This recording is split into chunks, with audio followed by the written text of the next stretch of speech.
লিস্টে নামে তাদের কতগুলো আসন পাওয়ার সম্ভাবনা দেখেন আপনি? দেখুন, একটা রাজনৈতিক দল হয়ে আরেকটা রাজনৈতিক দলকে তো আমার এভাবে বলা উচিত না। নির্বাচন 5-6 মাস 7 মাস পরে। বাট আমি এতটুকু বলবো যে জনগণ উনাদেরকে সরকার নামানো নিয়ে চিন্তা করে, সরকার চালানো নিয়ে চিন্তা করে না। আর নির্বাচনে জিততে হলে 110টা ভোট কেন্দ্র যদি মিনিমামও থাকে, 50টা করে লোক লাগলেও 6000 লোক প্রত্যেকটা ইউনিয়নে লাগে।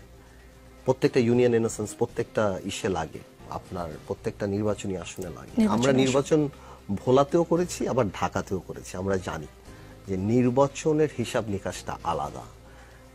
আপনাকে পছন্দ করা আর আপনাকে ভোট দেওয়া বা আপনার কোনো কিছুর সাথে একমত হওয়া এবং আপনাকে ভোট দেওয়াটা, এটা একটা বিরাট ব্যাপার। মার্কার একটা বিরাট ব্যাপার আছে।